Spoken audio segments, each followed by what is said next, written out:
राधे राधे साथियों, आज के वीडियो में हम सुनेंगे राधा अष्टमी की एक अत्यंत सुंदर और मनमोहक कथा, जिसके सुनने मात्र से ही राधा कृष्ण अत्यंत प्रसन्न होते हैं और साधक पर अपनी कृपा बरसाते हैं। तो वीडियो में अंत तक बने रहें और वीडियो पसंद आए तो लाइक, शेयर और सब्सक्राइब करना ना भूलें। प्रातःकालीन बेला थी। बरसाने में वृष भानु का सुंदर आंगन था, जहाँ पर राधा रानी और उनकी सखियाँ खेल रही थीं। पक्षीगण कलरव कर रहे थे, गाय घास खा रही थीं। बाग में शीतल मंद और सुगंधित पवन बह रही थी। सुंदर और शांत वातावरण था। राधा रानी और उनकी सखियाँ खेल खेल में ही बाल श्री कृष्ण की मिट्टी की मूर्ति बनाती हैं और राधा रानी भगवान श्री कृष्ण को भोग लगाने के लिए खेल खेल में ही छूट मूट के मिट्टी के लड्डू बनाती हैं। तभी वहाँ पर महान ऋषि दुर्वासा पहुँच जाते हैं। उन्हें देखकर राधा रानी और उनकी सखियाँ खड़े होकर उन्हें प्रणाम करती हैं और बैठने के लिए आसन देती हैं। ऋषि दुर्वासा अत्यंत क्रोधित ऋषियों में से एक हैं, पर उन नन्ही राधा रानी की सरलता और सहजता देखकर वो बहुत प्रसन्न हो गए और उस आसन पर जाकर बैठ गए। उसके बाद राधा रानी की सखियों ने कहा, ऋषिवर, राधा रानी बहुत अच्छे मिट्टी के लड्डू बनाती हैं, अभी आपको भी प्रसाद वितरित करेंगी। ब्रज की माटी से राधा रानी अपने दिव्य कर कमलों से लड्डू बनाकर खेल खेल में ही ऋषि दुर्वासा को देती हैं।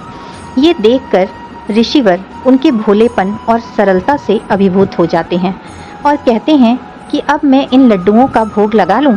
इस पर सखियां कहती हैं कि जी हाँ ऋषिवर, हमारा दावा है कि आपने इतने स्वादिष्ट लड्डू इससे पहले कभी नहीं खाए होंगे। उन सखियों के आग्रह पर दुर्वासा ऋषि ने जैसे ही मिट्टी का लड्डू मुंह में डाला, उसके दिव्य स्वाद की अनुभूति के आगे अमृत भी फीका था। लड्डू खाकर ऋषिवर की आंखें भर गईं और वो समझ चुके थे कि ये कोई साधारण बालिका नहीं, अपितु स्वयं भगवान श्री कृष्ण की आह्लादनी शक्ति राधा रानी है। तब प्रसन्न होकर ऋषिवर बोले और राधा रानी को वरदान दिए। उनके आशीर्वाद ने श्री कृष्ण और राधा रानी की अत्यंत मनमोहक लीला को एक मार्ग दिखाया। ऋषिवर बोले, हे राधिके, जो भी व्यक्ति आपके हाथों से बना हुआ भोजन करेगा, उसकी आयु, कीर्ति और समृद्धि अक्षय बनी रहेगी और उसमें हर दिन वृद्धि होगी। जैसे ही यशोदा मैया को ये बात पता चली कि महान ऋषि दुर्वासा ने राधा रानी को वरदान दिया है, तब उन्होंने कीर्तिदा माता से कहा कि मैं चाहती हूँ कि आज से राधा ही मेरे पुत्र कृष्ण के लिए भोजन तैयार करे। तब से उस दिन से ही राधा रानी भगवान श्री कृष्ण के लिए भोग बनाती आ रही हैं। उसे राधा रानी की रसोई के नाम से जानते हैं। जो भी भोग कहीं भी भगवान श्री कृष्ण के लिए बनता है, राधा रानी ही उसका परीक्षण करती हैं और भगवान श्री कृष्ण के लिए भोग भी स्वयं राधा रानी ही लेकर जाती हैं और उसी भोग को भगवान श्री कृष्ण स्वीकारते हैं। इसलिए आप जब भी भोग लगाएं, पहले राधा रानी की आज्ञा लें और उनके माध्यम से ही वो भोग भगवान श्री कृष्ण को अर्पित करें। तब भगवान श्री कृष्ण उस भोग को स्वीकारते हैं।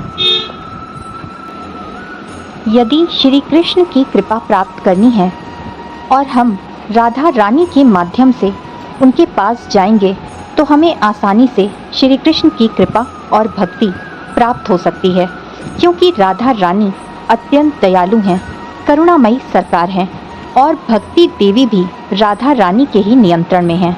इसलिए हमें राधा कृष्ण की भक्ति करने के लिए हरे कृष्णा महामंत्र का जाप जरूरी है।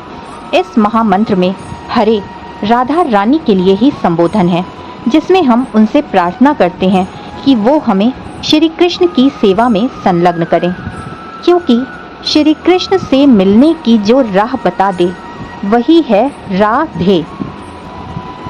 फिर से मिलेंगे मेरे चैनल कृष्णा माखन चोर पर। तब तक के लिए राधे राधे।